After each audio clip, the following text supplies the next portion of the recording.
ഇതൊരു Honda Activa എന്നാണ് മെയിനായിട്ട് ഇതിന്റെ പാർട്സ് ഒക്കെ എടുത്തേക്കണേ. ഹോണ്ട ആക്റ്റീവ ഞങ്ങൾ പൊളിക്കാൻ വേണ്ടി മേടിച്ചായിരുന്നു. ഇവന്റെ ഒരു കൂട്ടുകാരന്റെ വണ്ടിയായിരുന്നു. അപ്പോൾ ആ വണ്ടി ഇങ്ങനെ ഒരു ബൈക്ക് പോലെ ഉണ്ടാക്കി നോക്കാം. ഇത് പലരും ചെയ്യുന്നുണ്ട് ഈ വണ്ടി. ഇതുപോലെ ഇന്ത്യയിൽ ഇഷ്ടംപോലെ ആൾക്കാർ ചെയ്യുന്നുണ്ട്. കേരളത്തിലാണ് പിന്നെ എങ്ങനെയുണ്ട് പൊതുജനങ്ങളുടെ ഒരു സപ്പോർട്ട്, നാട്ടുകാരുടെ സപ്പോർട്ട്? പൊതുജനം കുഴപ്പമില്ല, എല്ലാവരും സപ്പോർട്ടാണ്.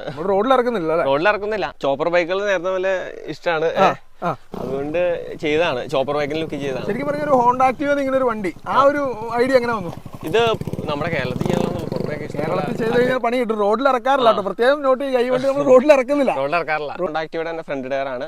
മഡ്ഗാർഡ് നമ്മൾ കട്ട് ചെയ്ത് വർക്ക്ഷോപ്പിൽ എഞ്ചിനും ഫ്രണ്ട് ടയറും ബാക്ക് ടയറും ഹോണ്ട ആക്റ്റീവ ആണ്. ഈ എഞ്ചിനൊക്കെ ഹോണ്ട ആക്റ്റീവ തന്നെയാണ്. ഇതൊക്കെ ഹോണ്ട ആക്റ്റീവയുടെ ബോഡിയിൽ ഉണ്ടാക്കിയേക്കണേ. ബോഡി കട്ട് ചെയ്ത് അല്ലേ? നോക്കിയാൽ നമ്മുടെ ബൈക്ക് നോക്കിയാൽ സൂപ്പറായിട്ട് അടിപൊളിയായിട്ടാണ് പോണത്. തിരിച്ചു നോക്കാം. ഓക്കെ, സെറ്റായിട്ടാണ് തിരിയണേ. കയറ്റം കയറ്റി കാണിക്കാം. നല്ല രീതിയിൽ വലിയ പോട്ടെ.